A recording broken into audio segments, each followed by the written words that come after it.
World War One was tragic for countless European nations, and to prevent another war from occurring, under the provisions of the Treaty of Versailles, we have the establishment of the League of Nations, which is an international organization designed to prevent another war and help with things like labor, refugees, improving trade, living and working conditions of people, things like that. And its main aim is to prevent the outbreak of another war. And under the provisions of Versailles, we have the establishment of the League of Nations in January 1920. And it was originally Wilson's idea to establish the League of Nations. Ironically, the US never joins, but his idea did come to reality, but unfortunately it was disbanded in April 1946, so it had a considerably long life, but is the predecessor to the United Nations, which replaced it eventually. But the main aims of the League of Nations was, again, to prevent aggression by any nation. And how would it prevent aggression? So I should write this down. Its major aim was to prevent aggression by any nation. And how would it do that? It would do this by the use of collective security. Collective security. And what is collective security? It basically means if one nation, I don't know, let's say Austria, just as an example, decides to start being aggressive towards another nation, let's say Russia.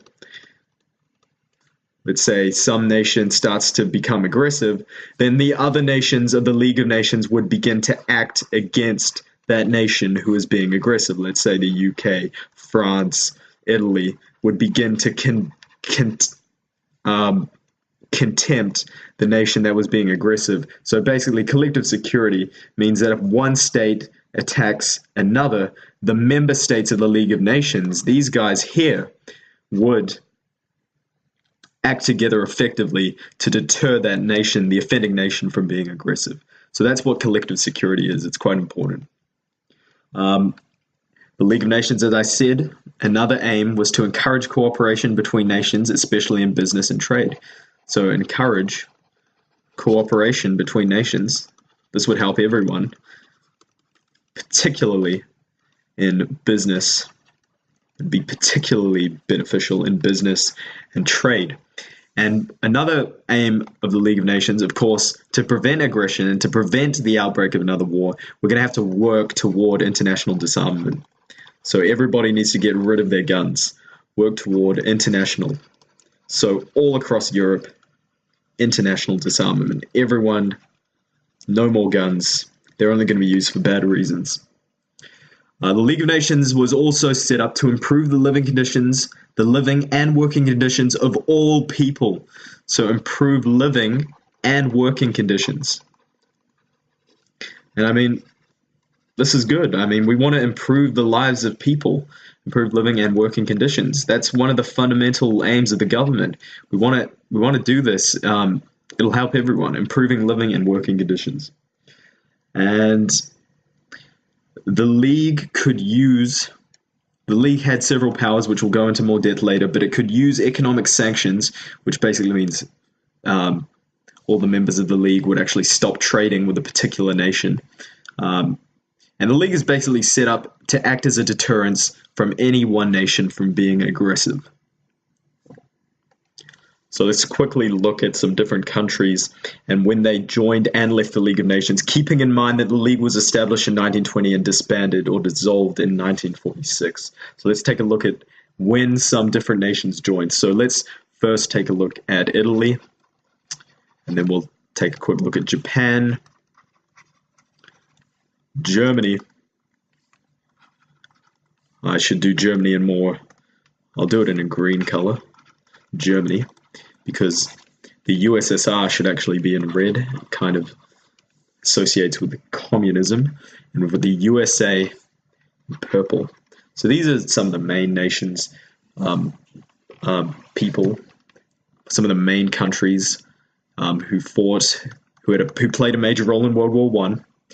And so with Italy, who joined the League of Nations immediately, so 1919 to 1937. So it wasn't actually established until 1920, but it seems that they must have opted to join in 1919. Japan also joined in 1919, and it left in 1933. And you'll see why both of these countries leave in these particular years. And it turns out that Italy leaves because of the invasion of Abyssinia, and Japan leaves because of the invasion of Manchuria. But nonetheless, Germany does not end up joining until 1926, during the Stresemann era, or the Golden Age, and it ends up leaving in 1933 after Hitler's takeover of power. Clearly, the USSR joins in 1934.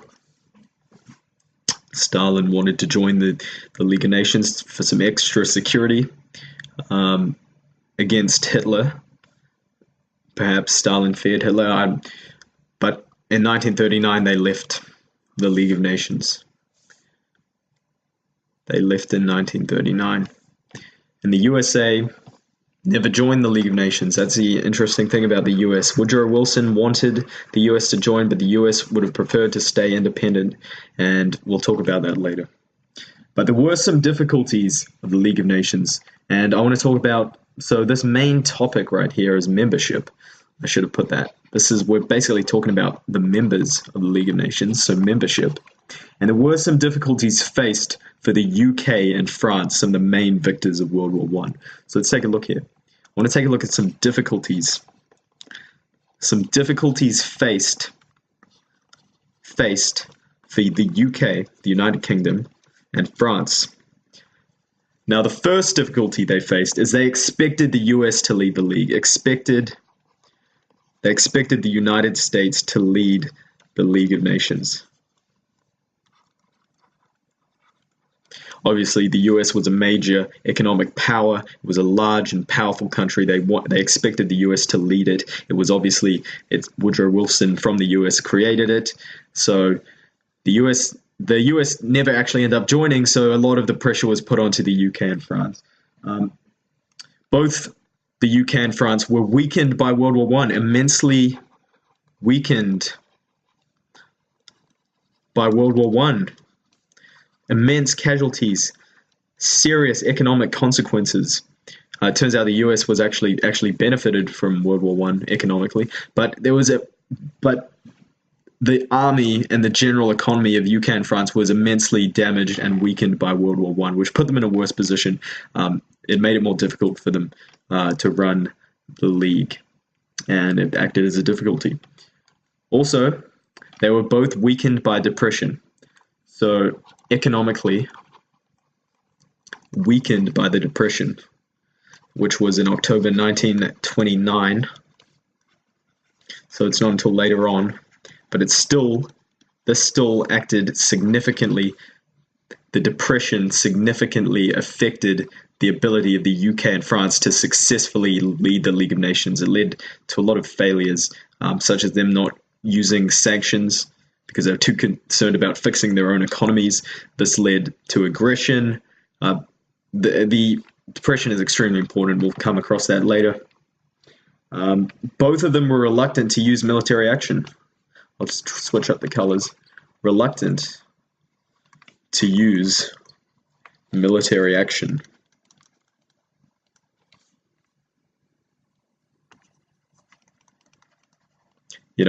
Perhaps the countries just didn't want to sacrifice their military and start another war, so they were reluctant to indeed use military action against aggressive or offending states or nations. What are some other difficulties? Well, UK and France actually had different views. They had different opposing views on the role of the League of Nations, so differing views on the League of Nations role. On the role of the League. So the UK, the British, they basically wanted to use the League of Nations as a debating chamber, a place where you could have debates, a debating chamber. And instead, France, the French wanted to use the League of Nations to enforce the Treaty of Versailles and the other peace treaties. So enforce successfully and stringently and they just wanted to use it to definitively enforce peace treaties, particularly the Treaty of Versailles against Germany, because they wanted revenge against Germany, but all the peace treaties in general from 1919 to 1920, which we've talked about earlier. Now, there were other priorities which made it difficult for the UK and France to lead the League of Nations. They had other priorities. They had other priorities that they needed to worry about other than the League of Nations. So, for instance, the UK wanted to focus on trade and its empire. The British wanted to focus on trade and the expansion of their empire. And of course, we had the British Empire, imperialism, expansion of their empire. So they were less concerned about international affairs. They were more concerned about trade and the expansion of their empire. And France wanted to basically focus, I'll do this in yellow again, but France just wanted to strengthen its position against Germany. France wanted to strengthen its position against Germany. So it wasn't too concerned about international affairs. Again, it was more concerned about its own affairs. It wanted to make sure Germans would not attack again. It wanted to strengthen its position against Germany. It's relatively straightforward there. So as we saw here, earlier we saw that the USA actually never joined the League of Nations. They never ended up joining. The Senate did not agree to it. And why did the USA never join the League of Nations? Well, let's have a look. So why did the US never end up joining the League? Never joined the League of Nations. Why did the Senate decide not to? Well, we have 5 major reasons. Well, actually, we have 4 major reasons. The first reason was because of the nature of the US population. So, nature of the US population. And what do I mean by that? Well, what I mean is that there were some German Americans who disliked the Treaty of Versailles. America was a multicultural country. There were some Germans there. Basically, we could rephrase this and say there were American Germans or German Americans. Let me rewrite that.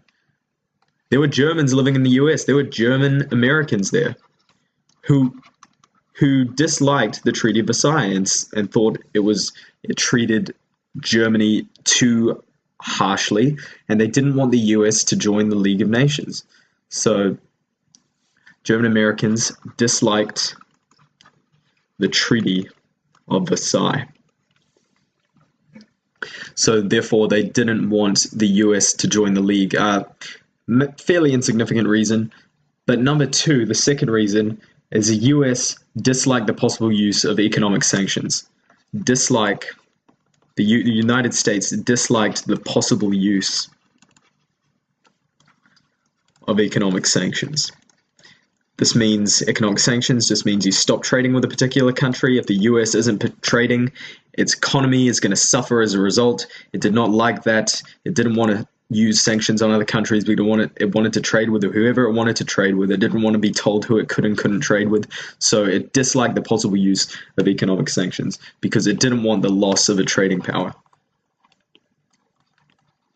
It wanted to make sure its economy was as stable as possible. So loss of a trading power there. And the membership, and the third reason the US didn't join the League is because if they did join the League, it might mean the US has to actually defend the empires of the UK and France. So US doesn't like the British Empire. It doesn't want to defend. It's anti-imperialism. Doesn't want to defend. It escaped its own empire. So it doesn't want to really help the British Empire, or the French. So US doesn't want to defend. It doesn't want to defend empires of UK and France. That's the least of its concerns. It has no interest in doing that because it's not imperialist itself. And collective security basically means if one nation attacks, the other nations will act effectively against it to deter that offending nation from attacking. So Collective security was another reason the US didn't want to join, because it didn't want to become involved in international wars and affairs. It wasn't really concerned about helping other nations. It would preferred to be isolationist. So the US doesn't want to become involved more frequently in overseas wars, doesn't want to become caught in international affairs, doesn't want to fight overseas wars. It's not in its interest.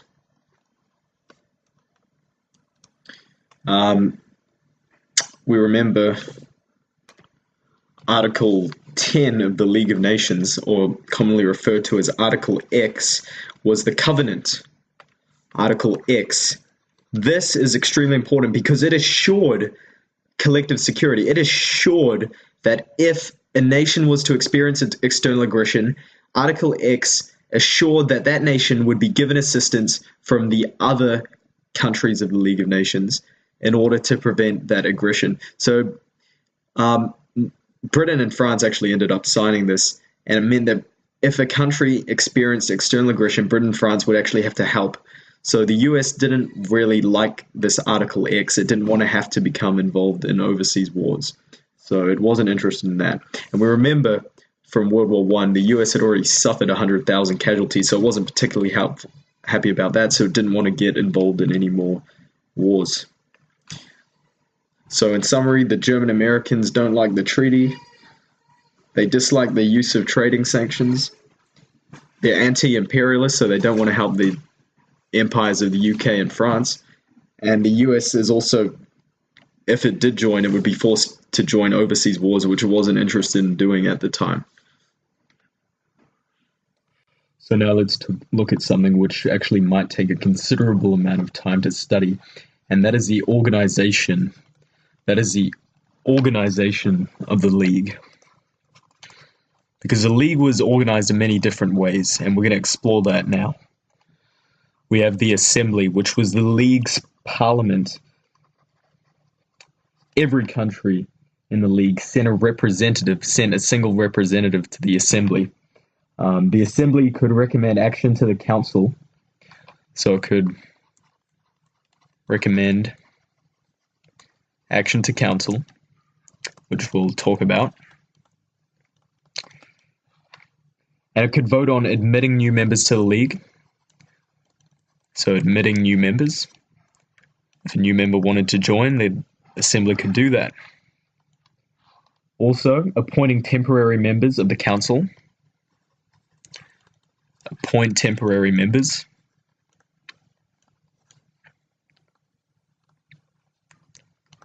Of Council, which we will talk about. It also controlled the budget of the League. The budget, which is relatively important. So the Assembly controlled the budget. And other ideas put forward by the Council. So the Assembly only met once a year. But as I said, each country sent a single representative to the Assembly.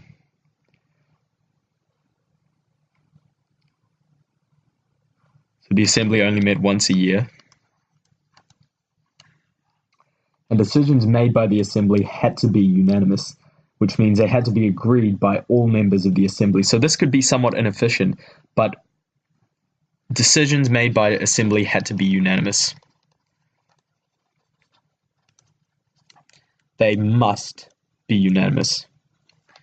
Must be unanimous, which means everyone must agree. And this might stop anything from getting done. So it's one of the arguments as to why the League might have actually failed, because in the Assembly, decisions made by the Assembly all had to be unanimous, which means everyone had to agree, which means, hey, some things mightn't have gotten passed so quickly or efficiently. So the Council is also relatively significant. The Council, and it's a group somewhat smaller than the Assembly, and it met more often. It met about 5 times a year. So it met 5 times a year, a bit more often than the Assembly met only once a year. So it met 5 times a year, or in the case of emergency, so either or. And it had permanent members. So we have 2 subgroups, permanent members and temporary members. And the permanent members were the more significant victors, such as Britain, France, Italy, and Japan. So UK, France, Italy, and Japan. And it also had temporary members, which varied between 4 to 9 at different times in the league's history. So there'd be between 4 to 9 temporary members, and each of the permanent members, well, the temporary members were actually elected by the assembly. That's important. So the temporary members were elected by the assembly. I think I said that. Elected by assembly. The assembly, which had representatives. And each of the permanent members of the council, so the UK, France, Italy, and Japan, had something called a veto. They had something called a veto. And the veto meant that if one permanent member, either UK, France, Italy, or Japan, could stop the council acting, even if all other members agreed. So veto stops council acting, even if all other members agreed. So it's kind of like the decisions also have to be unanimous. This is another way the League of Nations might have failed and been inefficient, because the veto can stop the council from acting efficiently.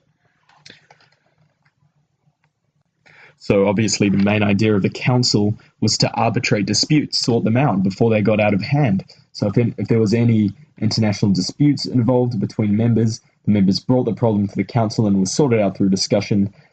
However, if this did not work, the council did have a range of powers.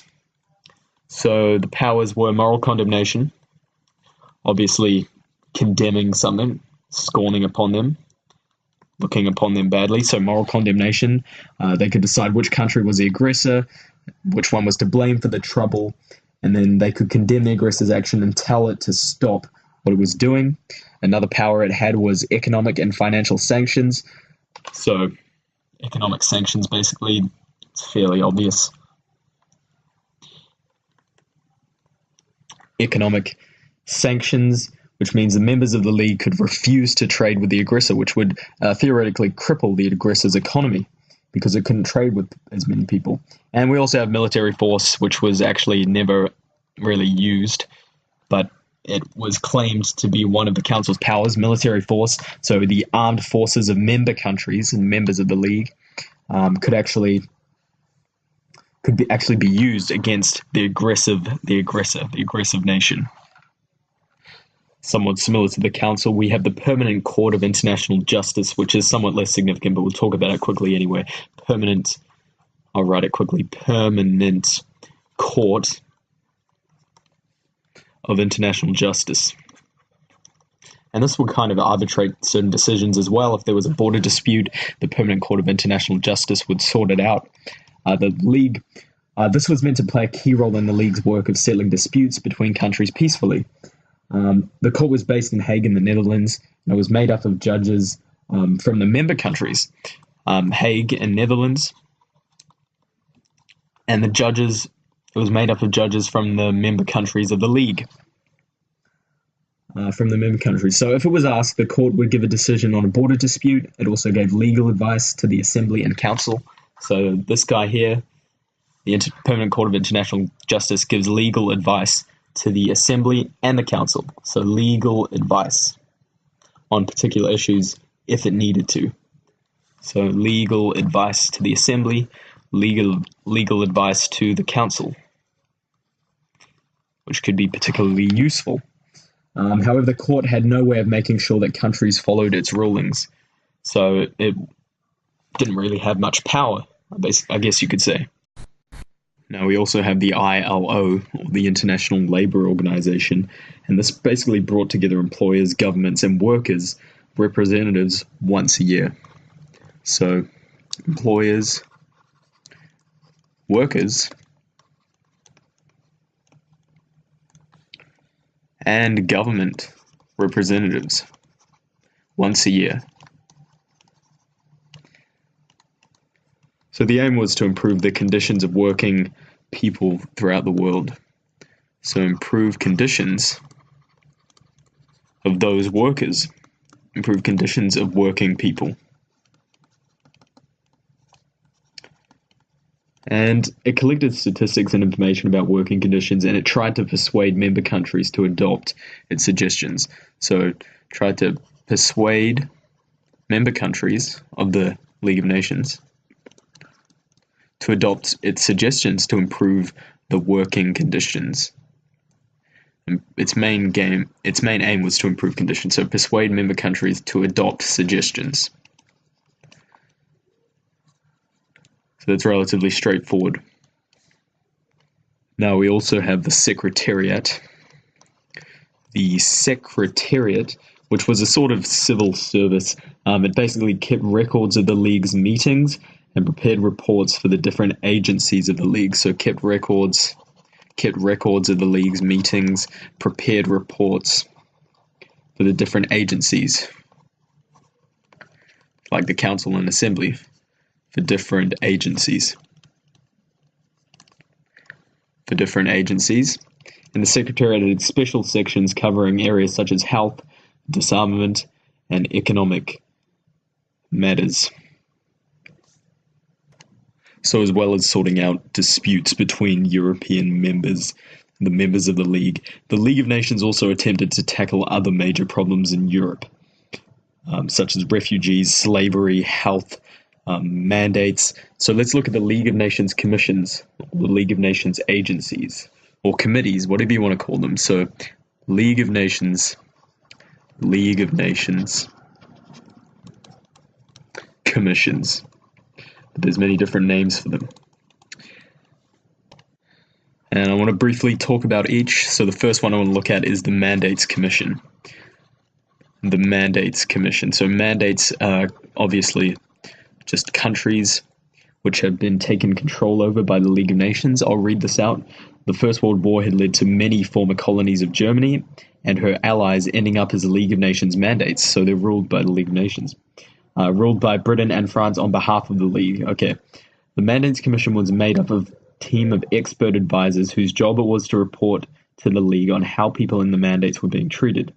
The aim of the commission was to make sure that Britain or France had acted in the interests of the people of that territory, not its own interests. So, interests of people were satisfied. That was one of the main aims of the the Mandates Commission. Interests of people satisfied in that territory, not that Britain and France had acted in their own interest. The Commission also took charge of the welfare of minority groups within other states, particularly the new territories created by the peace treaties of 1919 to 1923.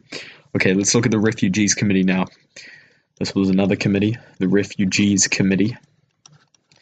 Fairly significant. At the end of the First World War, there were hundreds of thousands of refugees who had fled from areas of conflict. Some were trying to get back to their homes, others had no homes to go to.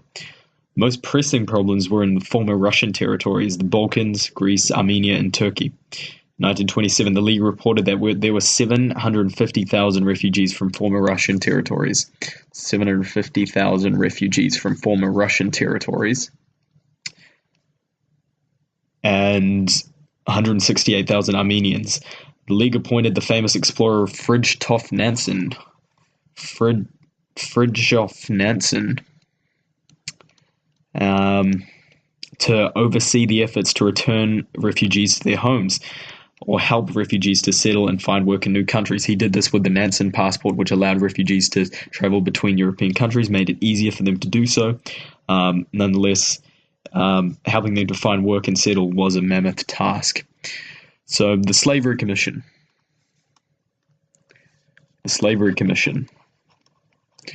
The commission worked to abolish slavery. So it wanted to abolish slavery around the world. It was a particular issue in East Africa, but slavery was also a major concern in many other parts of the world. And there were also many workers who were not technically slaves, but were treated like slaves. So the Slavery Commission basically wanted to abolish slavery. And the Health Committee. The Health Committee. The Health Committee. All right. So the Health Committee I won't scroll down too far. But the Health Committee were attempted to deal with the problems of dangerous diseases and to educate people about health and sanitation. So educate on health and sanitation. And as I said, deal fundamentally with dangerous diseases. Deal with dangerous diseases. Maybe there was an effort to cure AIDS at the time, who knows? Dangerous diseases. It doesn't really matter. The war had brought about rapid developments in medicine and ideas about public health and disease prevention. The Health Committee worked with charities and many other independent agencies to collect statistics about health issues, to spread the new ideas, and to develop programs to fight disease. All right. So just to really quickly recap the ILO. The ILO, wherever I put that, put it somewhere lower. I think I put it right there, yep. The ILO limited hours small children were allowed to work, improving working conditions generally. The ILO exposed countries, but as I said, it was hampered by a lack of funds. The Assembly was the League's parliament, as I said. Assembly was the League's parliament. Each country in the League sent a representative, which could recommend action to the Council.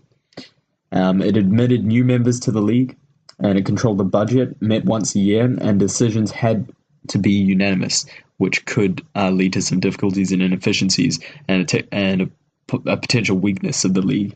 The Council usually met 5 times a year in a time of crisis. Permanent members in 1920 were the UK, France, Japan, and Italy. And Germany in 1926, but that was later on. The temporary members were elected by the Assembly for 3 years, between 4 and 11 temporary members. Here it says 4 to 9, depends on what source you're looking at. Each permanent member had a veto. If disputes arose between members of the League, these were brought to the Council to arbitrate. The powers of moral condemnation, economic sanctions, and military force.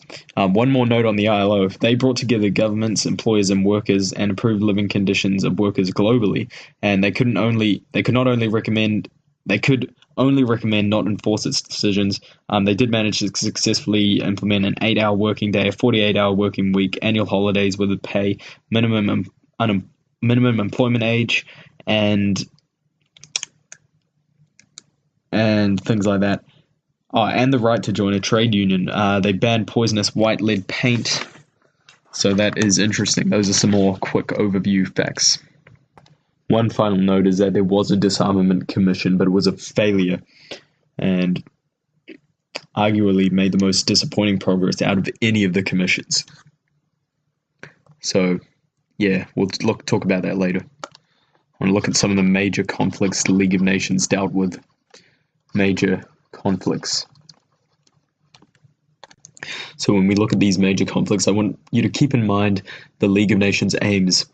Some of the major aims was to keep Germany weak, stop communism from spreading from the east, giving countries self-determination, the freedom to choose their own leaders and their own destiny, collective security, the principle that aggression would be stood up to, the idea that we'll all work together to stop aggression and stand up to it, and also the League's other aims in terms of mandates, health, all those sorts of things. And we also have the idea that sanctions are generally unfavorable because they can negatively impact your own economy. So the first issue was Vilna, which was in 1920. So Poland and Lithuania were new states created by the Treaty of Versailles, and Vilna was made the capital of Lithuania. But its population was largely Polish. So the Poles took the city by force in 1920. So how did the League of Nations react to Poland? Well, it turns out they actually allowed the Poles to stay.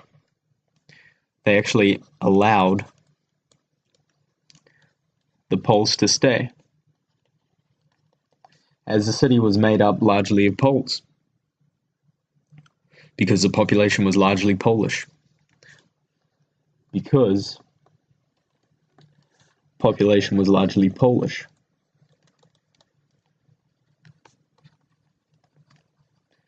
So why did the League of Nations arrive at this conclusion? Well, they wanted to keep Poland strong. They didn't want to, they didn't want to enforce military sanctions against Poland or anything like that. Economic sanctions.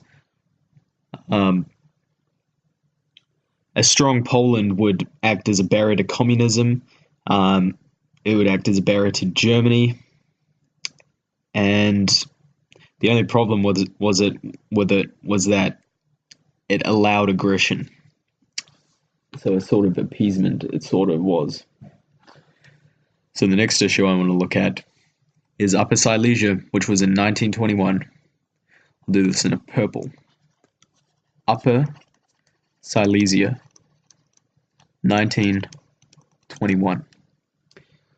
So this area was an industrial region on the border of Poland and Germany. The area is rich in iron and steel. It had been part of Germany since 1742, but contained Poles and Germans. After a vote on its future in 1921, 700,000 people voted to join Germany, mainly the industrial areas, while 500,000 voted to join Poland. So 700,000 voted to join Germany, and 500,000 voted for the area to join Poland. So what do we do? What did the League of Nations end up doing to this? They actually split the region. They ended up splitting the region. 2/3 to Germany, 2/3 go to Germany, and 1/3 will go to Poland. And why did they do this? Well, it gave self-determination. Some of the Germans would be able to choose their own fate, and some of the Poles would be able to choose their own fate. So this was with accordance to the principle of self-determination. Now, those are some of the main issues, but we have more. We have the Åland Islands.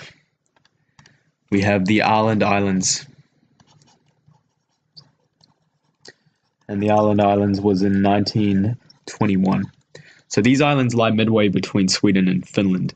Both countries wanted control. So most island is Swedish, but the island has been used as a Finnish naval base. So most island is a Swedish, but the island has been used as a Finnish naval base. So what do we do? What did the League of Nations do? Well, they ended up giving the islands to Finland. Give the islands to Finland. So that's what they arbitrated. Why did they do this? Well, I guess it gave protection for the rights of islanders, and it also demilitarized the zone. It's kind of difficult why they did that, because most of them were Swedish, but they did end up giving the islands to Finland, as there was a Finnish naval base already there. I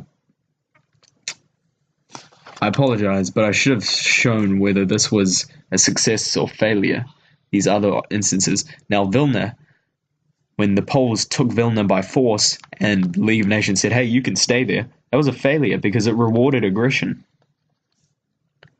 Upper Silesia, though, that was a success because it went with the principles of self-determination. The Åland Islands was also a success because both sides really accepted the decision without any dispute. It was also a success. There was no uplash. It was absolutely fine. Now, I want to look at another issue, and this is fairly significant, and we'll go into further detail, but this is the Corfu crisis. The Corfu crisis. So an Italian general named Tellini was actually killed while sorting out the border between Greece and Albania. No one was caught. So Mussolini, the Italian leader, blamed the Greek government for the murder of Tellini and demanded compensation. The Greeks asked for the League to help. Meanwhile, Mussolini bombed the Greek island of Corfu. 15 people were killed. Mussolini has said that he will take the island unless the Greeks pay up for killing Tellini. So what did the League of Nations do? Well, they ended up... What did they end up doing?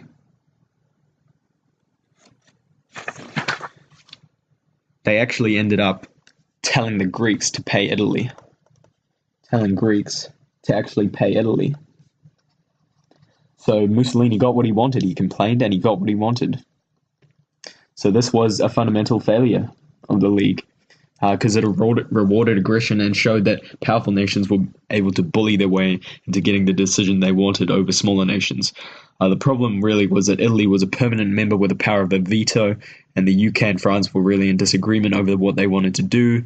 And so they just really appeased Mussolini and said, hey, okay, Greek, you need to just pay Mussolini. Give him what he wants, basically because he's a bigger power and he's a permanent member. It's just too difficult to have it any other way. All right, Bulgaria, 1925. Bulgaria, 1925. So what happened here? Greek troops actually invaded Bulgaria after an incident where some Greek soldiers were killed on the border between the two countries. Greece invaded Bulgaria as a result. So Greece invades Bulgaria. So what did the League of Nations end up doing? Well, they told the Greeks to withdraw and pay compensation, otherwise sanctions would be imposed. There shouldn't be a little dot there. Told Greeks to withdraw and pay compensation, otherwise sanctions would be imposed. And that's really what they should have done to Italy when Mussolini bombed the island of Corfu and killed 15 innocent people. But it ends up that, the League's not really going to act effectively against bigger nations, but against small nations, hey, yeah, we'll tell the Greeks to withdraw and pay compensation, Bulgaria. So it wasn't too great on the Greeks, because when Greece was invaded, the League of Nations acted against Greece. They acted on the side of the aggressor, and when Greece itself decided to invade somebody, the League of Nations actually turned on Greece. So it seems like Greece is being targeted here. But nonetheless, this was a success because it challenged aggression. Greece was deciding to be aggressive by invading Bulgaria, and the League of Nations challenged aggression by telling the Greeks to withdraw and pay compensation. Let's quickly expound on the Corfu crisis because it is relatively important to study. So, the Italian General Tellini and his staff were murdered on the Albanian-Greek border. The murders were on Greek soil, and Mussolini demanded 50 million lira in compensation and the execution of the killers. Greece was unable to locate the killers, and Italy bombarded then occupied the island of Corfu. 15 people were killed in the process. Greece appealed to the League, who condemned Italy's actions initially. It also suggested the Greeks pay compensation to the League, who would pass it on to Italy when the killers were found. Mussolini complained to the Council of Ambassadors, an organization outside the League, and instead Greece was ordered to pay compensation directly to Italy and apologize, and Italy was to withdraw from Corfu. The impression given was that Italy had bullied its way into getting the decision it wanted. Similarly, the League was weak when the UK and France didn't work together. The UK was willing to intervene on Greece's behalf, whilst France was not, partly due to the fact it was involved in the war at the time. So it was involved, in the invasion of the Ruhr. Since Germany didn't pay materials, if we go back to Weimar Germany, that's quite familiar to us. So why was the League successful in the 1920s? Mainly because it dealt with relatively minor disputes such as the islands, Vilna, Upper Silesia, Corfu, and Bulgaria. These were relatively minor countries which were involved, and the Treaty of Versailles was relatively popular at the time. So no aggressive nation was wishing to change the status quo. So countries in minor disputes actually generally accepted the League's decision. We could see that with the islands, where this decision to give the islands to Finland was not challenged. Let's take a look at how the Great Depression negatively impacted the League of Nations. So as we know, the Great Depression was on the 29th of October 1929. It caused severe economic problems. And it turns out that this economic turmoil the Great Depression created ended up creating political turmoil.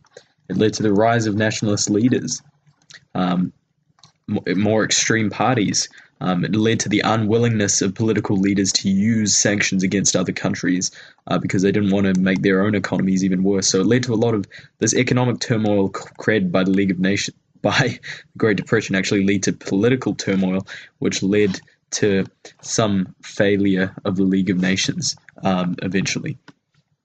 So in the 1930s, as a result of the Depression, much of the goodwill and optimism of the late 1920s had evaporated. So businesses in many countries went bust because of the Great Depression. This led to unemployment. Some countries tried to protect their own industries by bringing in tariffs to stop imports, but this just meant their trading partners did the same thing.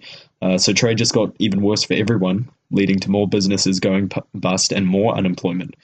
Many countries started to rearm themselves as a way of trying to get industries working and giving jobs to the unemployed. But as people rearmed, their neighbors just began to rearm. And many states began to fear that their neighbors might have plans for their new army, so they built up their own armed forces. So the internationalist spirit of the 1920s was replaced by a more nationalist, bigger my neighbor approach in the 1930s.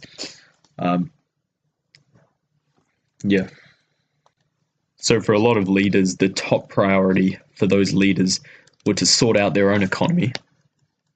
Sort out their own economy because the Great Depression ruined it. Sort out their own economy. And low priority was international disputes. And this obviously was not good for the League of Nations. Sort out international disputes. Because the whole idea around the League of Nations is collective security, but if no one's willing to sort out international disputes, if they're all just concerned about their own economy, then the League of Nations is inevitably going to fail. People were too concerned about their own economy and unconcerned about international disputes, so the League basically collapsed due to the Great Depression. So the US was unwilling to use economic sanctions because those would just make its own economy even worse. Britain was one of the leaders of the League of Nations, but like the US, it was unwilling to help sort out any international disputes while its economy was bad as a result of the Great Depression. For example, when Japan invaded Manchuria, it did nothing. So Britain did nothing.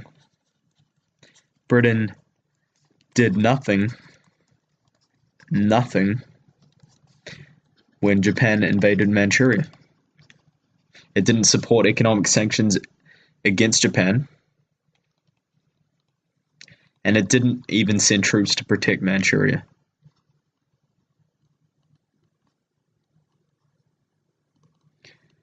Obviously, because it was too worried about sorting out its own economy.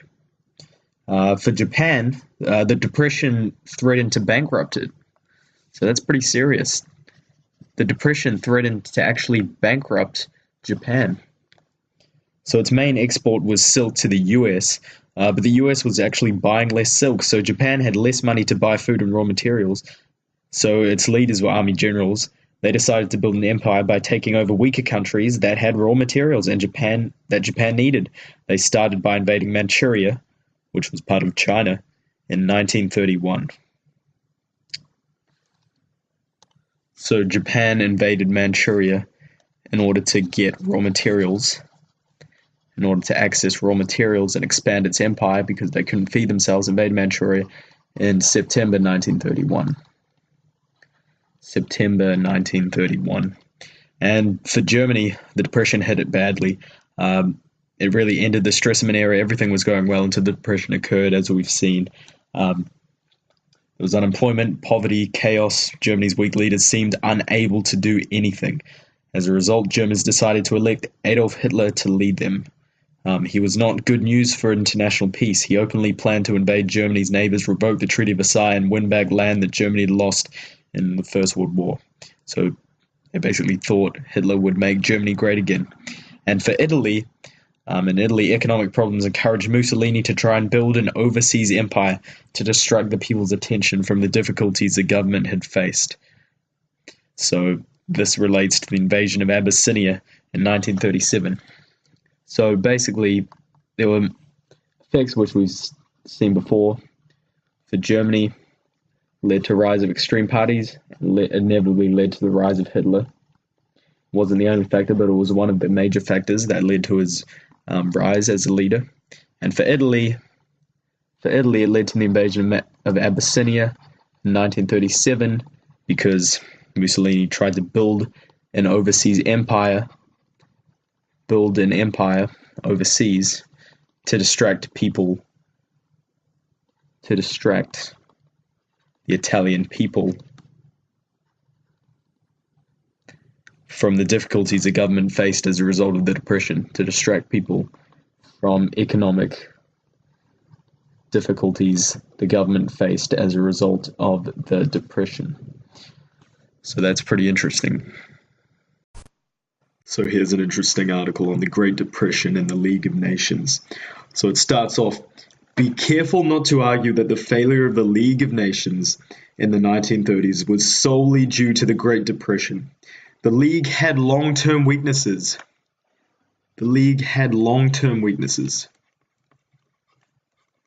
Long-term weaknesses. So the League had long-term weaknesses, including the isolationism of the Americans. The Americans never joined. The US never joined. They never joined in the 1920s, and the limitations in its ability to enforce the decisions on nations. So basically, lack of ability to enforce decisions. It had weak powers, basically. Lack of ability to enforce decisions. However, the Depression certainly acted as a catalyst for the collapse of the League by changing the political leadership of various states. So Depression acted as a catalyst. It acted as a catalyst for the collapse of the League.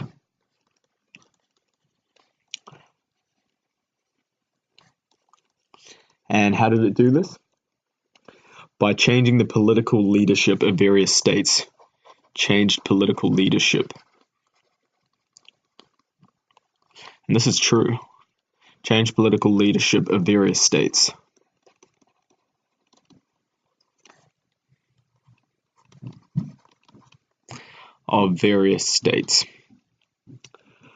Also, the difficult economic climate impacted on the willingness of League members to use sanctions, which might worsen their own trading abilities. So, also, the difficult economic climate impacted on the willingness of League members to use sanctions. So difficult economic climate basically made countries unwilling to use sanctions. For example, when Japan invaded Manchuria, the UK did nothing. We've been over that. Difficult economic climate made countries unwilling to use sanctions.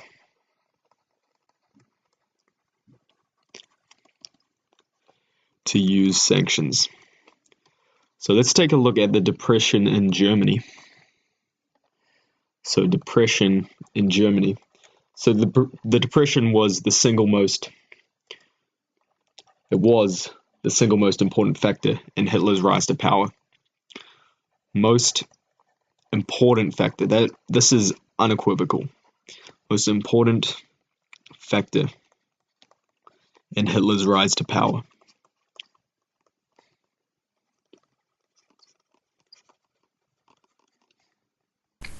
I mean, until the Great Depression, until the Wall Street crash and the subsequent removal of US loans, there had been relative economic recovery in Germany, dependent on US finance. But by 1932, there were 6 million unemployed Germans, and the Nazis were polling enough to become the largest party in the Reichstag. So 6 million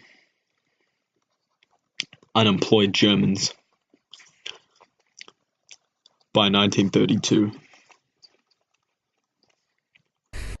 Alright, so the Nazis' aims had always included an aggressive foreign policy. So Nazis wanted aggressive foreign policy. And the renegotiation of the Treaty of Versailles. Basically, Nazis wanted aggressive foreign policy and the renegotiation of the Treaty of Versailles. Once they were established in power, the ability of the League to maintain a peace in Europe was reduced drastically, as the member states had nothing with which to retain a state determined on a militaristic foreign policy. So this basically means the League of Nations really had nothing they could do to act against an aggressive state because they really had no real military force. It had to be voluntary. Military force had to be voluntary, so they couldn't really do anything about aggression. This is why the Nazis were aggressive. The League couldn't do anything about it. Now, the Nazis signaled their intentions early by withdrawing from the disarmament conference, pulling out of the League of Nations, rearming, ceasing to pay reparations. So they did quite a lot. So, yeah, this is how Hitler really prepared for war. So by the time the Nazis were ready to implement their foreign policy ambitions in the Rhineland and the Sudetenland, the impotence of the League was so obvious that negotiations about each crisis were conducted by Britain and France independently rather than going through the League. Okay, so how about on Italy and Japan? How about for Italy and Japan? What role did it play for them? Well, the economic crisis also played a casual role in Italy and Japan's foreign policies. Both the Italian fascists and the nationalistic government in Japan were states that were likely to pursue aggressive foreign policy against neighboring countries. So they were both likely to pursue aggressive foreign policy against neighboring countries. Militarism and success in war were a fundamental part of the ruling party's ideology in both states. However, the Depression added further impetus to this militarism. In Italy, Mussolini hoped that easy success in Ethiopia would distract Italians from the impact of worldwide depression in Italy. So, in Italy, Mussolini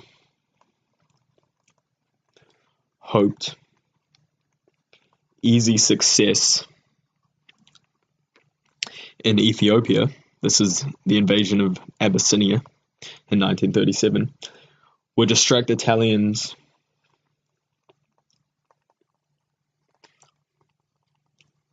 from the effects of the Depression. And the nationalists in Japan hoped to exploit the resources in Manchuria to stabilize the Japanese economy. Japan, they wanted to exploit resources in Manchuria to stabilize their economy, because obviously they got most of their money from silk that they were exporting, but the US wasn't buying as much silk, so that didn't work out. So they wanted to exploit resources in Manchuria to stabilize their economy. Now, the League found it impossible to act successfully against states indifferent to moral force. Furthermore, so the aggressive states. Furthermore, member nations were unwilling to pursue the biting sanctions necessary to force the aggressors to think again, so no one was willing to use sanctions, really. They were too concerned about their own economies. As such, sanctions would have impacted negatively on their own economies. In a different economic climate, member countries of the League might have been more inclined to move towards joint military intervention against rogue states intent on aggression. However, in the 1930s, they struggled to deal with economic crises at home, and Britain and France became less, rather than more, likely to act as international policemen. So, because of the problems created by the Great Depression, no one was willing to use international sanctions, no one was willing to join the military, but if it wasn't for the Great Depression, things might have been different, who knows. So for sanctions and trade, the catastrophic impact of the Depression on the world trade cannot be overestimated. The League's richest states, Britain and France, increasingly resorted to a system of bilateral trading agreements with other countries, particularly in Britain's case, with countries within its empire in an attempt to protect its industries. Effective sanctions in response to the Abyssinian and Manchurian crises would have harmed any chance of economic recovery in Britain and France, and they were not therefore pursued. So they didn't do anything when they invaded Abyssinia and Manchuria. The Americans, who were naturally isolationists, withdrew from their commitments in Germany. Even if the League had determined to pursue effective sanctions in response to the Manchurian and Abyssinian crises against the economic interests of League members, these would have been rendered ineffective by the USA's intention to pursue economic policy solely in the interest of the USA alone. So, basically, sanctions would have still failed. because the US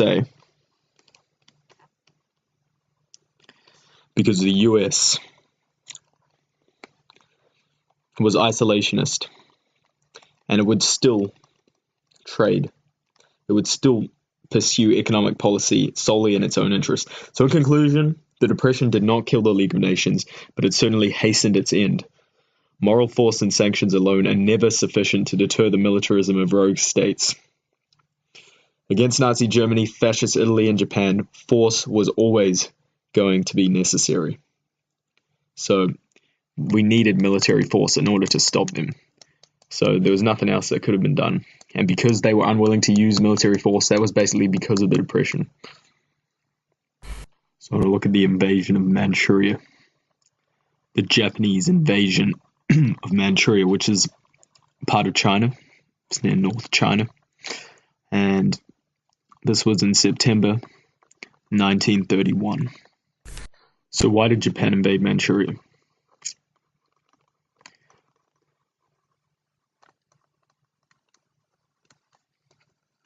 Why did Japan invade Manchuria? Well, they used an excuse. They claimed Chinese soldiers sabotaged the railway, which belonged to Japan, and they used this as an excuse to invade Manchuria. But why did they actually invade Manchuria? Because they needed raw materials. They wanted to expand their army.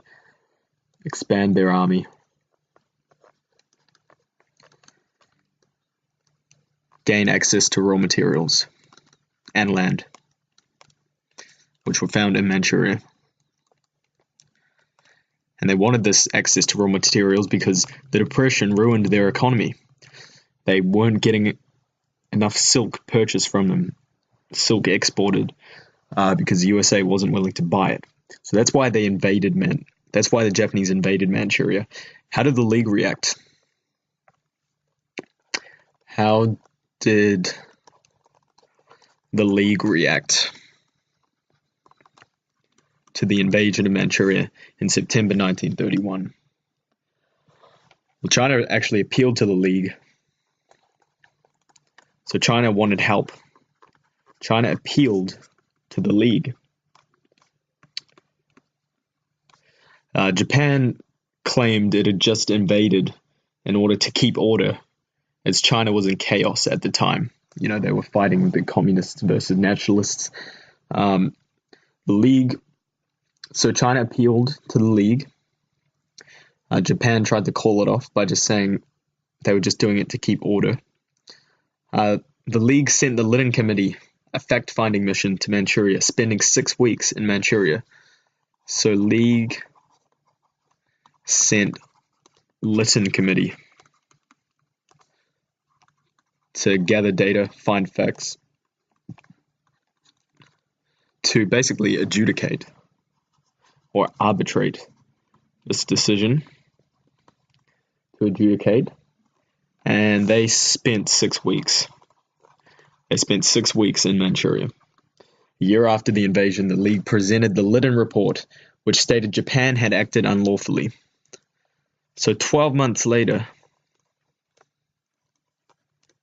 so that's a long time. That was extremely inefficient. Lytton Report presented, and it states that Japan acted unlawfully. They shouldn't have invaded Manchuria. I don't think it should have taken that long to figure that out. Japan shouldn't have invaded. Though Japan had been provoked. And Manchuria should be returned to China. So that was moral condemnation. The League approved the report 42 votes to 1. So the League approved Lytton Report 42 votes to 1. And I think you know who the 1 vote was. And this was on February 24th, 1933. And so how did Japan respond? Well, they actually just left the league. Japan resigned from the league in protest. They said, "I screw you, the league, we don't need you." Japan resigned from the league.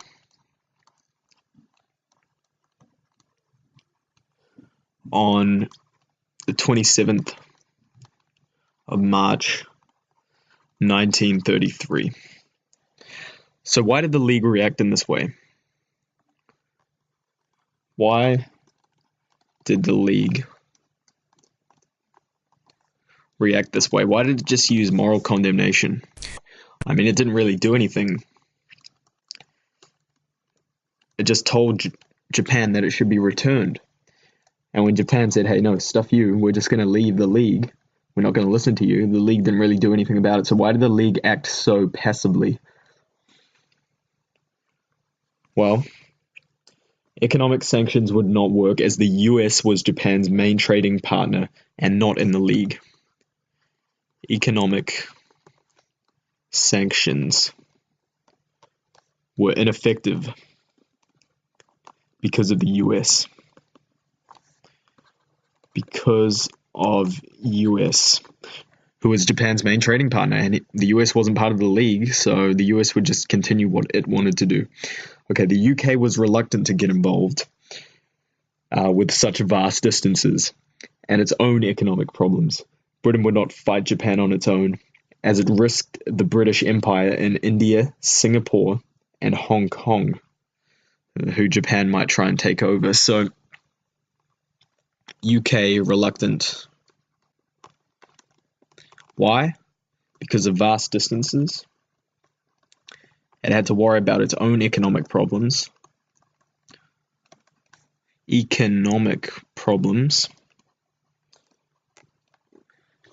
And risked its empire in India, Singapore, and Hong Kong. It risked its empire in India, Singapore, and Hong Kong, who Japan might try and attack if the UK tries to react, if the UK tries to get involved.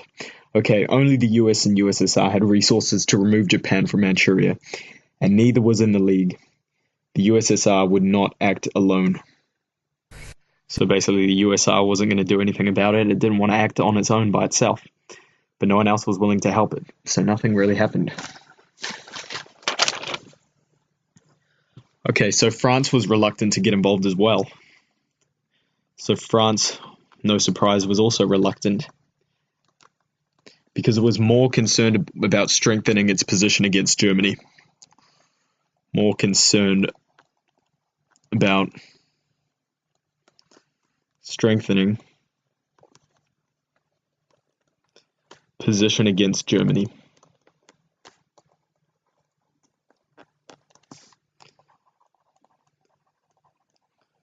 So it wanted to continue building the Maginot Line, for instance.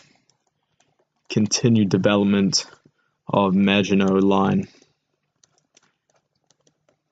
which is basically meant to protect them if Germany decided to invade again. Okay, so what were the consequences of the Japanese invasion? What were some of the consequences of it? Consequences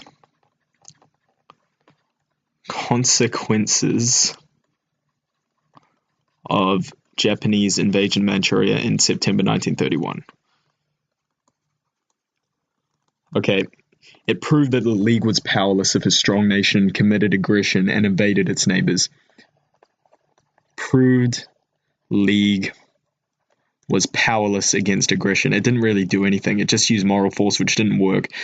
Japan just resigned and just continued doing its thing. So it proved the League was powerless against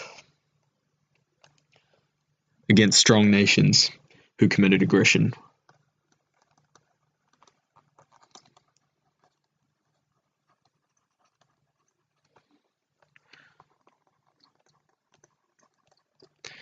Against aggression from strong nations decided to invade their neighbors. Okay, it set the example that aggression could work. It was the first example. Example.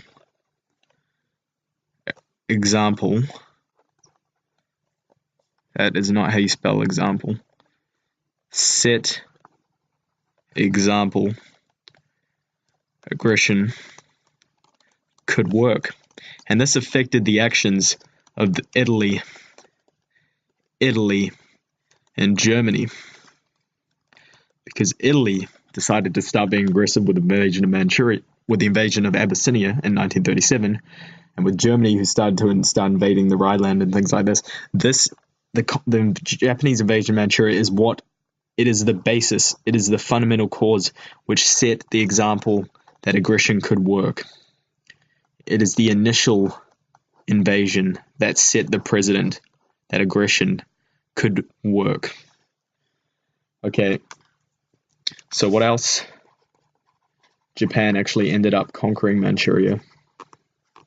So it conquered Manchuria and remained there until 1945, when it was actually defeated. VJ Day, victory in Japan. So it remained there until 1945. So this whole time I've been saying the invasion of Abyssinia, modern-day Ethiopia, the African country, Addis Ababa is the capital, was in 1937, but it's actually in October 1935. So October 1935. 1935 is when Abyssinia was actually invaded. So why did Italy invade Abyssinia? First, let's look at why did Italy even invade Abyssinia in the first place? Why did Italy invade Abyssinia in October 1935? So one of the reasons is because Italy was actually defeated by Abyssinia in 1896 in the Battle of Adwa, and Mussolini wanted revenge. So Mussolini sought revenge because Italy had been defeated by them in the past. Now, Italy also wanted resources of Abyssinia. Its own country was in a bit of trouble after the Great Depression and some economic turmoil. So Italy wanted to exploit Abyssinian resources.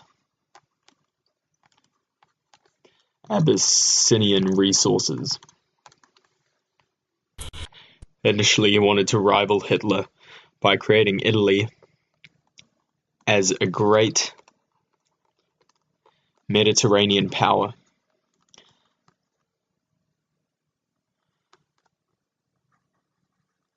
Obviously, if he was able to successfully conquer Abyssinia, that would expand Italy, make Italy look more powerful, which would allow him to rival Hitler. He also thought a successful war in Abyssinia would divert the Italian public's attention. We talked about this earlier. Would divert Italian public's attention.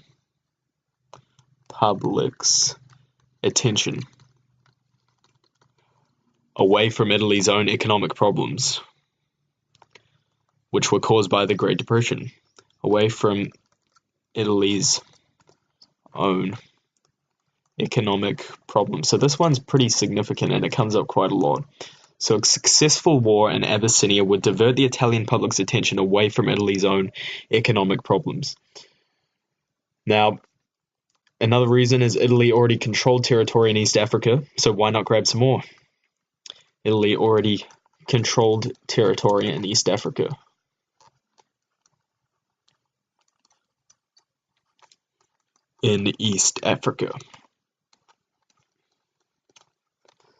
And there was also another supposed reason, is there was a dispute between Italian and Abyssinian soldiers in 1934 at the Wall Oasis. So 1934, Wall Oasis, there was supposedly a dispute, I don't know what that's meant to mean, between Italian and Abyssinian soldiers. Italian, and Abyssinian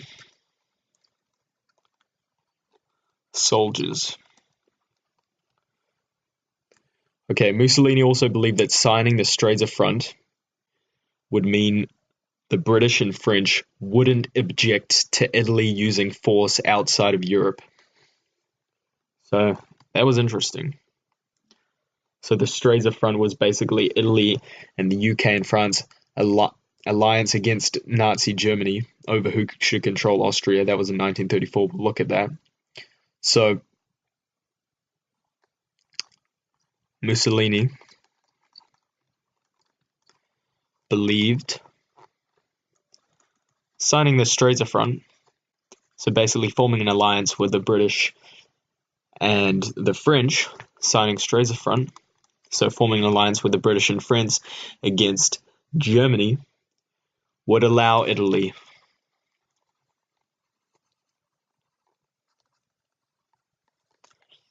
to act aggressively outside of Europe. So they didn't think Mussolini thought that by signing this front, the UK and France won't care if I use some force outside of Europe.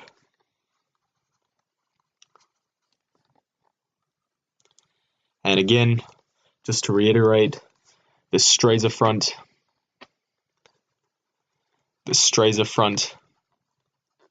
was in 1934. It was basically an alliance between Italy, the British, and the French over Germany regarding who should control Austria.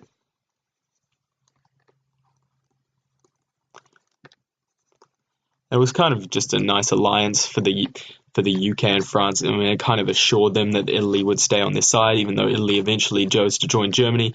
At the time, they thought that the Stresa Front would actually form a strong bond between these three, even though it didn't really work out, but it was a good shot. So I'm going to look at the Hohe-Laval Pact of December 1935, and Hohe and Laval.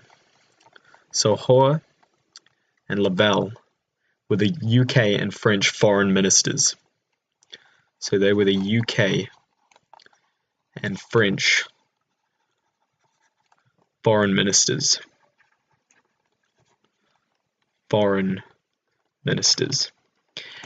Now, the Hohe-Laval Pact of December 1935, this is what it did.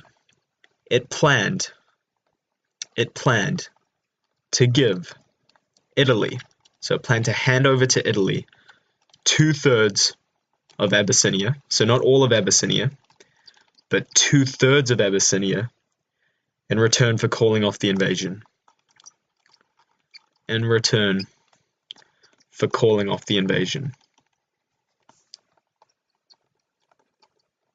So the British and French were saying, hey, Italy's invaded Abyssinia. We don't know what to do about this. We have no real power, so we just want to say to Italy, hey, you can have 2/3 of it. Just call it off, all right? So it's basically the UK and French being really weak and really succumbing to Italy's ambitions, to Italy's aggression, and not retaliating how it should. And it's just being really weak here. Giving it 2/3 of Abyssinia in return for calling off the invasion. It's just really weak. It's not acting like it should against aggression. It's really giving in to Italy's ambitions. So there was no consultation with the League. So this just shows the League was useless. No one was willing to go to work with it. No consultation with the League. This was completely between the French and UK foreign ministers, but it was leaked, and it just shows how weak the League was, unwilling to do anything. It showed that the League was so bad that people were working outside of it. They were making plans outside of it. That's how ineffective it was. So Abyssinia would retain 1/3 of its original territory with access to the Red Sea. I think that's obvious. So from this we get, if Italy takes 2/3 of it, only 1/3 is left to Abyssinia. I think that's kind of obvious. But Abyssinia will retain access to Red Sea. access to Red Sea.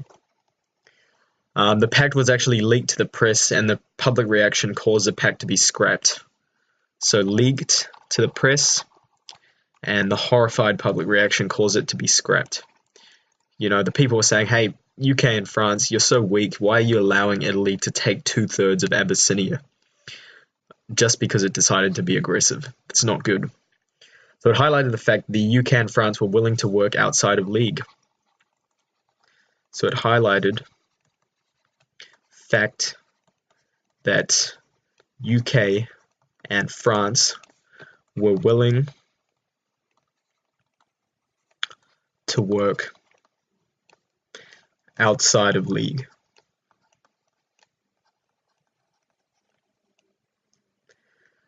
And they were the two strongest powers in the League, despite being two strongest powers. And the fact that they were willing to work outside the League just shows how weak and ineffective it really was. So it highlighted the weakness of the League, I would argue. So how did the League react to the invasion of Abyssinia in 1935?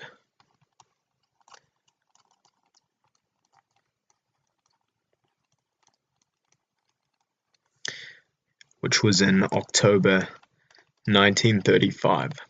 So the League actually imposed limited, and I'll put this word in bold, in capitals, limited economic sanctions. So what sort of limited economic sanctions am I talking about? Well, for instance, it banned arms sales to Italy. Banned arms sales. So firearms to Italy. So it's not that bad. I mean, it's going to have an effect, but it's not too bad. They banned loans to Italy and imports to Italy. Banned loans and imports. So that's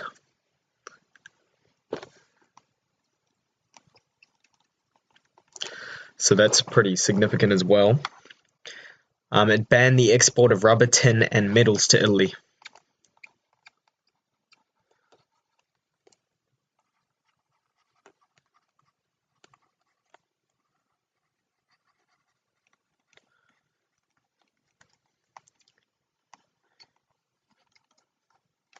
So these are all limited economic sanctions. It's not complete. I mean, the second one here, loans and imports, is going to have a bigger effect than, arms sales, rubber, tin, and metals. It also delayed the banning of oil supplies.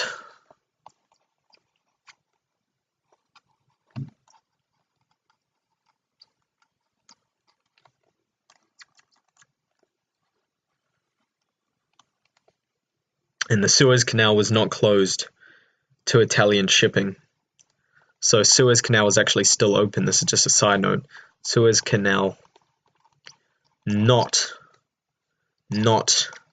closed to Italian shipping.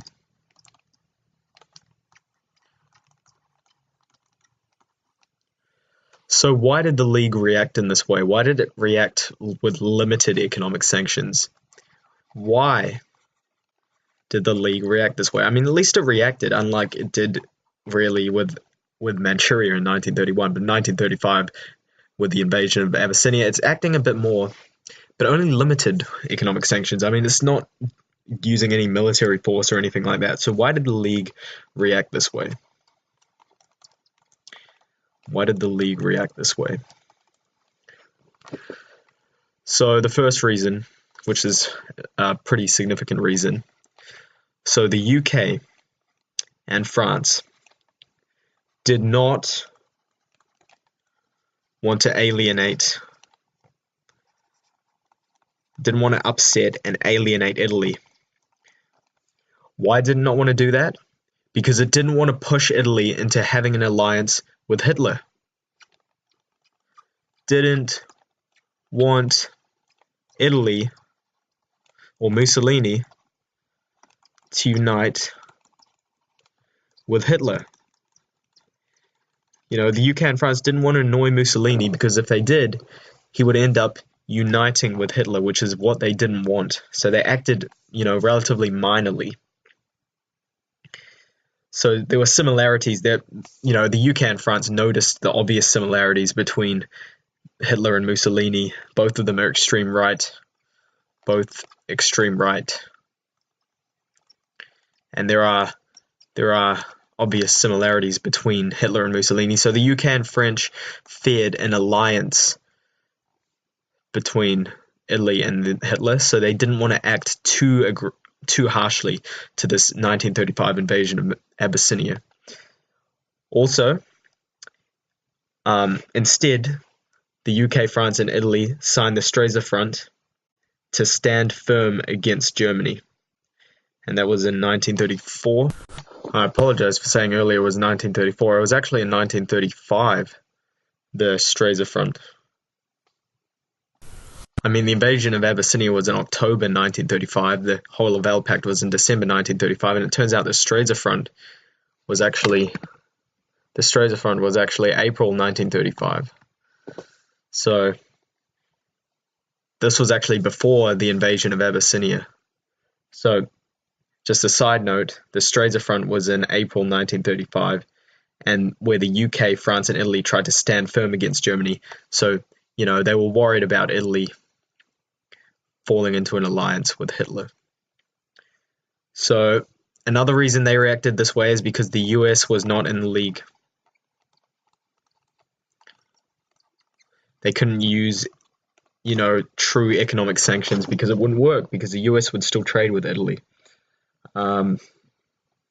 Abyssinia was much nearer than Manchuria and could not be ignored. So they couldn't ignore it. They couldn't ignore it like they did with Manchuria. They had to do something. Couldn't ignore it because Abyssinia was much nearer. And what were the consequences of the invasion of Abyssinia? Consequences of the October 1935 invasion of Abyssinia. What were some of the consequences? Well, clearly, just as is true with the Manchurian invasion in 1931, aggression was seen to work. This led to the rise of aggressive nationalist leaders. Aggression was seen to work.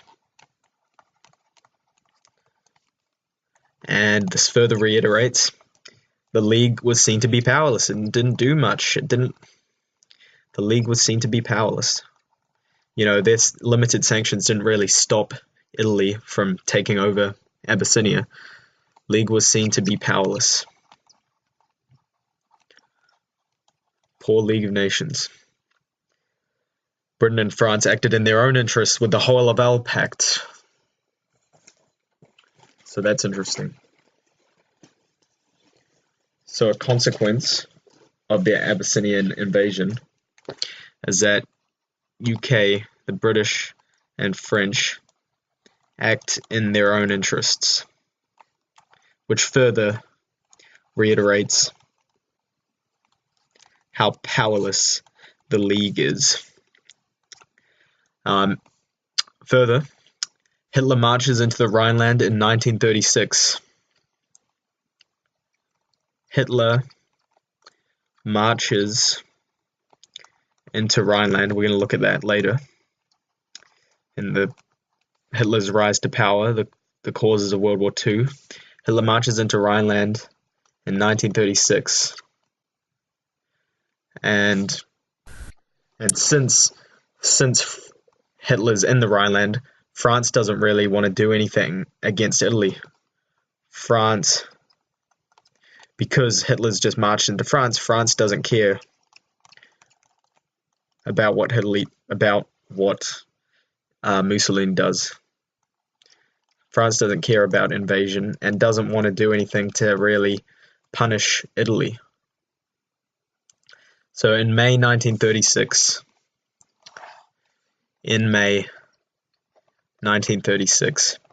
Italy actually annexes all of Ethiopia. So it invaded in October 1935, but in May 1936, Italy annexes all of Ethiopia. And in November 1936, Italy and Germany signed the Rome-Berlin Axis. So this is what they feared. This is what the UK and French, this is what the British and French feared. It finally came true. In November 1936, Italy and Germany,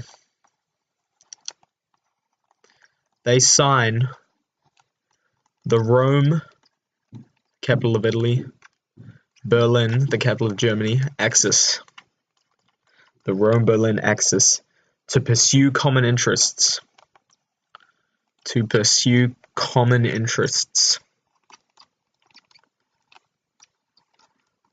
This is the very thing the British and French had wanted to avoid by the Straits Front. So the Straits Front collapsed. Italy and Germany had finally gotten into alliance. It's what the British and UK didn't want via the Straits Front, but it just collapsed. So now, in November 1936, Italy, Germany, and Japan signed the Anti-Comintern Pact. So not long later, Italy, Germany, and now we have Japan added to it, signed the Anti-Comintern Pact. So this is basically anti-communist. It expresses their dislike and hatred of communism. Their anti-communist pact. So it shows they all basically hate communists. And in the build-up to World War II, the League played no part in trying to prevent war breaking out. In build-up of World War II, League played no part in preventing war breaking out and preventing war from breaking out.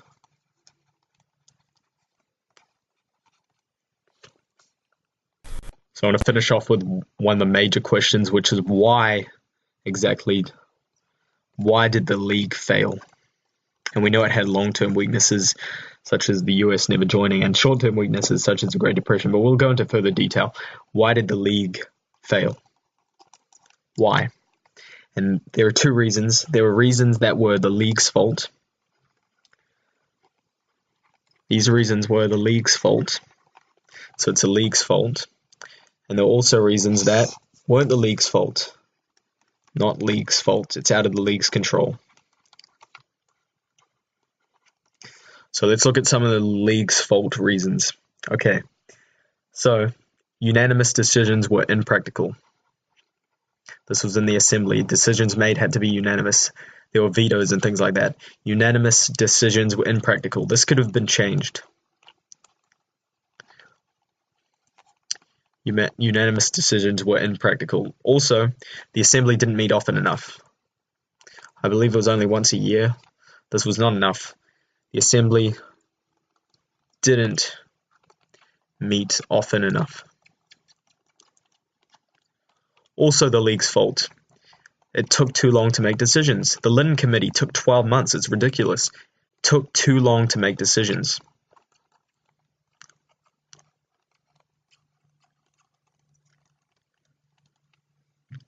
Also the League's fault. Economic sanctions were not applied effectively. You know, it didn't really do anything when Japan invaded Manchuria in 1931, when Italy invaded Abyssinia in 1935. It only imposed limited economic sanctions. It didn't really do sanctions fully. So economic sanctions were not applied effectively. It only did partial economic sanctions. I meant limited economic sanctions. So economic sanctions not applied effectively. Also the League's fault. Britain and France acted in their own interests and did not trust each other. UK, the British, Britain and France acted in own interests and didn't trust each other.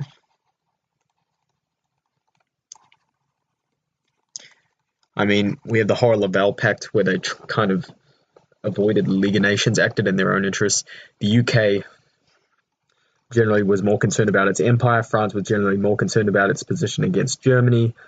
If France was involved with something against Germany, it wouldn't be involved. It wouldn't try and help the League, even if the UK was willing to. And so it kind of collapsed. They never really worked together. They didn't really trust each other. They acted in their own interests. Okay. Also, the League's fault was the decline of idealism after World War One, the war to end all wars. Yeah, I see what that's trying to say, but I won't put it. It's relatively insignificant. Okay, so how about not the League's fault? I'll change up the color. Not League's. I'll write over this. Not League's fault. I'll do this in magenta. What are some reasons that weren't the League's fault? The USA was never a member. That was the US's own ignorance. And it really collapsed Europe because it made sanctions ineffective. It weakened the League. Many things. The USA was never a member. Also, important nations left. Japan left. Germany left. Italy left. So Japan, Germany, and Italy, they were all just too aggressive, and they all just left. It's not their fault. It's not the League's fault they left. They were all just aggressive and acted in their own interests, so they left. Also the League's fault, they didn't have an army. No nations were willing to volunteer their own troops. Did not have an army. The army had to be voluntary. Another thing that wasn't the League's fault, the League was linked to the unfair Treaty of Versailles. Linked to unfair Treaty of Versailles. So some people might not like the League because, hey, it was created by the Treaty of Versailles. We don't like the Treaty of Versailles. We don't like the League. We're not going to, cooperate with it. Also not the League's fault. The Depression affected international cooperation. Depression affected international cooperation.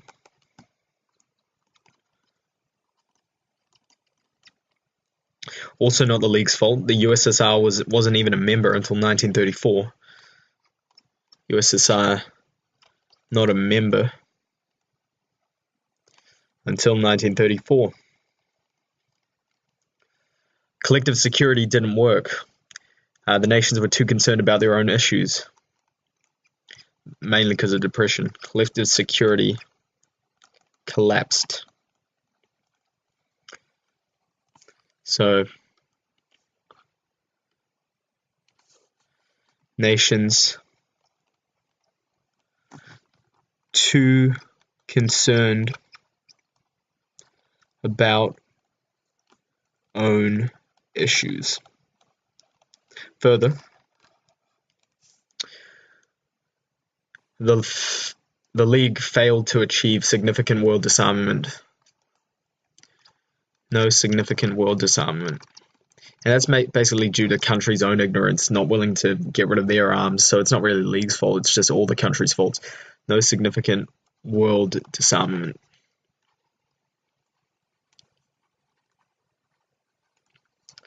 And nations negotiated their own treaties, such as Locarno, outside the League.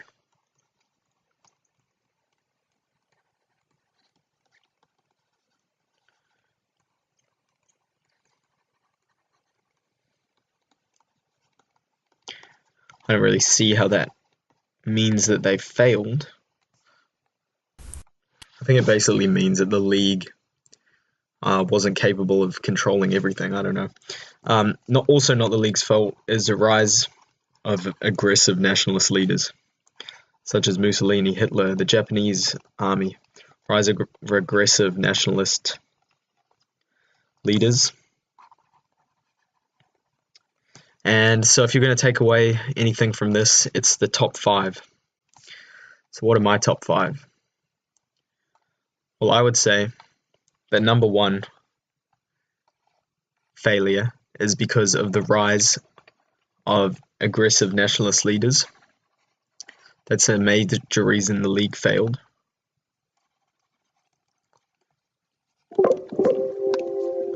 Rise of aggressive nationalist leaders. The failure to achieve significant world disarmament is also important.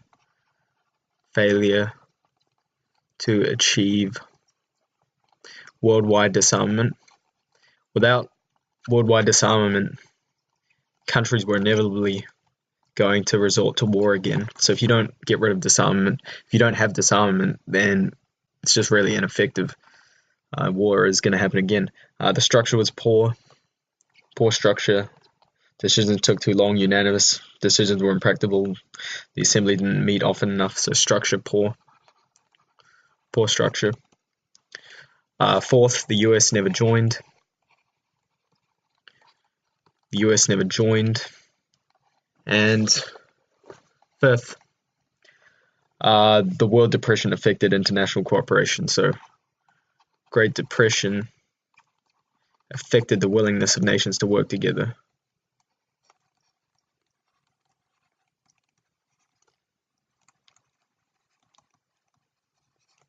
Everything fell apart after the Great Depression. No one was willing to use sanctions. No one was willing to fight aggressive leaders.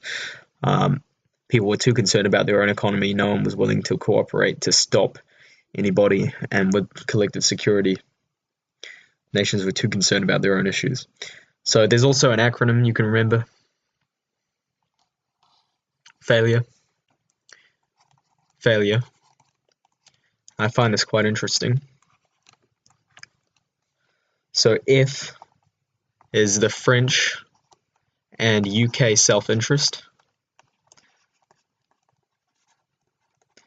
So they were too concerned about their own issues, unwilling to cooperate, things like that. Absent powers, A for absent powers. The US never joined. I is ineffective sanctions.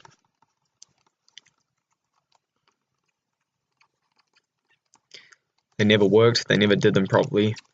They were only limited. L is the lack of armed forces. The army had to be voluntary. U is the unfair treaty. It was linked to the unfair treaty. That's the League of Nations was linked to that, so it might have been looked at with condemnation. It reached decisions too slowly. R for reaching decisions too slowly. And finally, economic depression led to the rise of dictators.